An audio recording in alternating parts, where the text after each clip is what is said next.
It's Ken Harbaugh with Against All Enemies on the MeidasTouch network. There's a developing story out of Florida involving the chairman of Florida's Republican Party, Christian Ziegler, his wife Bridget, who co-founded Moms for Liberty, which we have covered extensively on this program, and a third woman who was allegedly involved in an intimate relationship with both Christian and Bridget Ziegler. Now there are disturbing allegations that this third woman was assaulted by Christian Ziegler. I'm not going to get deep into the details of the case because it is still developing, but I did want to share with you my conversation with Dr. Amanda Weinstein, who has some great insights into the hypocrisy of self-anointed moral police like Christian and Bridget Ziegler, who are so intent on telling others how they should live their lives or what books they shouldn't be allowed to read. Here's a brief local news clip about the case. My conversation with Amanda is right after. Chairman of the Florida GOP is under investigation for sexual battery. A woman accusing Christian Ziegler of rape at a home in Sarasota early last month. His attorney says he is confident his client will be completely exonerated. Ziegler is a former Sarasota County Commissioner who took over the Florida GOP in February after years of grassroots GOP activism. His wife is a Sarasota County School Board member and the founder of Moms for Liberty. Florida Democratic Party Chair Nikki Fried is calling on Ziegler to resign. So, Amanda, that local news clip, I think, is the tip of the iceberg when it comes to this story. And I don't want to be judge, jury, and executioner here. There's still an investigation underway. But doesn't it seem like, in general, the most strident moral police out there are the ones like covering up their own secrets? Absolutely. I mean, to be clear, I don't care what people do in their bedroom as long as it's with consenting adults. I really don't have a problem with what people do in their bedroom. But I do have a problem with people like this Florida GOP, Christian Ziegler, and his Moms for Liberty co-founder wife telling people what they should or should not be doing in their bedroom. And they're pretty clear that people in their bedroom shouldn't be doing things with same-sex relations. So it's really hard to hear that some of this was going on in their bedroom, and yet they're out there banning books about same-sex relations and, pretending they have the moral high ground on what people should or shouldn't do in their bedroom. We joke about projection, right? But it still surprises me how often the loudest voices on the issues you just raised are the ones who are engaged themselves. And I mean, you're an economist and you've got a great podcast. I should probably have a psychologist on here to dissect this, but the pattern is hard to ignore. The pattern is very hard to ignore. I mean, we see Moms for Liberty people banning books like And Tango Makes Three, which is a true story about two male penguins who raise a chick together, right? It's not even a fiction. It actually happened in the Central Park Zoo because they don't agree with same-sex relations. And then to see such concern over this book when you see them doing similar things in their bedroom is a little bit hard to take. And then that doesn't even get into the whole allegations of the non-consensual part. Like, this is pretty ridiculous to hear from these people of anyone. Yeah, I don't want to get too deep into that because, like I said, the investigation is ongoing, and stories like this always tend to have twists and turns, and we'll see where that leads us. But I don't think it's too early to say that the GOP in Florida and elsewhere, we're in Ohio, and I think it applies here, is not sending its best and brightest. This person is the head of the Florida GOP. That's right. And I think a lot of times what we hear with people like Christian Ziegler and on the GOP side is they really want to say, listen to us, but don't look at what we're doing. When, as you mentioned, I'm an economist. I deal in revealed preferences. I pay attention much more to the actions of people than the words they're saying, right? And if we look at the actions they're doing, like some of this just seems shocking and at the same time completely not shocking. We're so used to stories like this coming from people who are trying to tell us what we should or shouldn't do in our bedroom, while also saying that they have the moral high ground and that they're for small government, right? It's just ridiculous. But at the same time, we need to be clear that there's a larger goal that the GOP is trying to do in Florida and beyond, and that Moms for Liberty is a part of.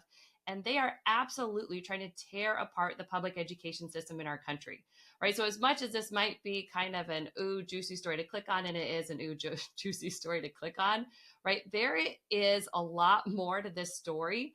And this is what the GOP has been doing since schools were forced to integrate after Brown v. Board of Education. You have people like Chris Rufo going on Fox News. You have people like Christian Ziegler's wife and Moms for Liberty going on Fox News to be anti-CRT, to create it as this boogeyman. And we should be scared of this as a reason to tear apart our schools, right? Because they want to ban books that are true, right? Not just books about penguins, but also books like Ruby Bridges, right? When they want to ban books that talk about our true history and what is really going on, then you know what they want to do is tear apart education because they want to keep our kids ignorant, because that's how they win. At the recent debate between Governor Gavin Newsom and Governor Ron DeSantis, Newsom really humiliated DeSantis on every issue they talked about, but in particular, this anti-woke stance and the banning of books. And he pointed out, a couple authors in particular, our Ohio favorite, Toni Morrison, who kids can't read in a lot of places in Florida because people have banned her books there. Been on a banning bench. 1,406 books have been banned just last year under Ron DeSantis' leadership. I love that he keeps pulling this out. I've seen this. He's been doing this all over the campaign trail. What's wrong with Toni Morrison's books? It's not banned. What's wrong? It's not true. Not. What's wrong with Amanda Gorman's? It's not banned. And the poetry. 1,406. 1,406 books have been banned on your banning bench in the state of Florida. And even though in the last election we had monumental gains across the country, Moms for Liberty lost almost everywhere they ran, it seems like the response hasn't been to reassess and find out why they are so unpopular, but to double down. And I mean, you could point to the Ohio legislature and as the exemplar of doubling down on extremist policies and saying that the only reason we lost is we weren't extreme enough. That's exactly right. I think that's what you have when a movement is not truly a grassroots movement, but it is more of an AstroTurf movement. So Moms for Liberty has definitely been touted as these grassroots moms, but it's really not. When you look at recent reports, they're funded by $2 million of donations, the bulk of that coming from just 2 donors, right? That is not grassroots. That is AstroTurf. You also see things like CBS Sunday Morning highlighting, look at this group of moms who have come together. Meanwhile, you don't see them highlighting groups like Moms Demand or Red, White, and Blue, which by every metric, both groups have much larger shares of real women who are out there trying to get things done for their community. And when you see that a group like this, that is AstroTurf and not grassroots, funded by very rich donors, you're going to see them continue to do the extremism without regard for what people and what everyday parents really want. Thanks for listening, everyone. I've got a quick break here, but I need a favor first. Shows like this depend on your support. Please, if you can spare 5 seconds, click the link to the podcast version of the show below and leave us a 5-star review. It really does help. Thanks. Is there a way to identify those AstroTurf movements, short of doing a ton of independent research and finding their 990 tax forms and things like that? Are there markers that can be kind of like warning flags for groups that claim to be defending moms' rights, for example, or parental rights, that should alert us to the fact that they're really answering to moneyed interest and extremist interests? First, I'd recommend is follow the money, but our courts have made it pretty hard sometimes to actually follow the money. But a key giveaway that I have noticed time and time again is their talking points. These are not parents coming to school boards talking about their children and their experiences. They are saying word for word the same thing that we hear in a Florida school district, in a Georgia school district. Somehow, these parents, just a few throughout the country, happen to stumble upon the same book and the same quote that happened to upset them, right? I don't think it happens that way. This is a playbook that they shared with their few members to go and parrot the same thing over and over and over again. That parroting of those talking points, and when you hear it devoid of any real experience or any real child who has been affected, you know that's AstroTurf and not grassroots. Can you remind us of that shocking and in some ways hilarious statistic of the number of moms who are responsible for a majority of the book bans nationwide? Yeah, the number I believe is about 11 people nationwide responsible for about 60% of the book bans across the nation. Like, that is just insane. Again, that's not grassroots. 11 people does not make a grassroots movement. What does make a grassroots movement is all of the moms who are going to their school board saying no. I live in a historically red suburb, and I saw an auditorium packed with moms who were against just maybe 3 or 4 Moms for Liberty people out there trying to get books banned. And that just doesn't play well, apparently, in the media for clickbait of wanting to see that. But that's the truth of what is out there. We have the majority of parents are saying, look, if you want your child not to read a book, that's fine. But you don't get to tell my child what book to read or what book they shouldn't read, right? That's not parents' rights. That's you trying to take away my rights as a parent. And that's where most parents and where most moms are at. The way a lot of these book bans seem to operate is that school boards or whatever governing body exists, they open the doors to complaints, which they should. They should hear the public.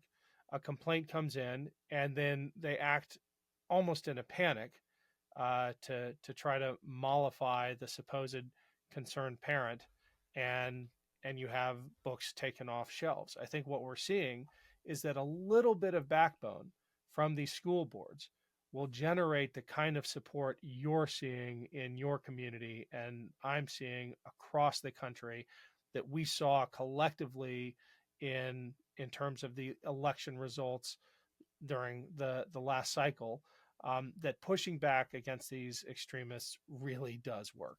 One thing that people should know is every school board works a little bit differently. So you do have to pay attention to the rules, right? So in some school boards, anyone can go talk. So we actually saw in my school board, people came from outside the district, from outside our town, to come in and speak about the books that they wanted banned for children that weren't theirs, that weren't even, and they're not even from the community. So every school board is a little bit different. So it's important to pay attention to that. And if you don't like those rules, tell the school board. Say, you know what? I think people should at least be from the community if they're going to come in and say what books my kids should or shouldn't read from this community. But ultimately, people need to have a backbone and realize the loudest voices do not necessarily represent the majority, right? And that makes it hard for a lot of especially moms who look, between working and kids and activities and soccer, I don't always have the time to show up to these meetings, right? I don't know where these AstroTurf movements get these people with a lot of time, but somehow they have a lot of time that a lot of moms don't have to show up and be the loudest voice. But they should know that the loudest voice is not the majority. And the majority will let you know, and they're going to let you know in the polls, which is why we see Moms for Liberty roundly defeated in the last election. Yep. And hopefully more of that to come. Thanks, Amanda. We'll keep an eye on this developing story with the head of the Florida GOP and his wife and someone else apparently. Thanks for joining us. We'll see you again soon. Thanks, Ken. Appreciate it.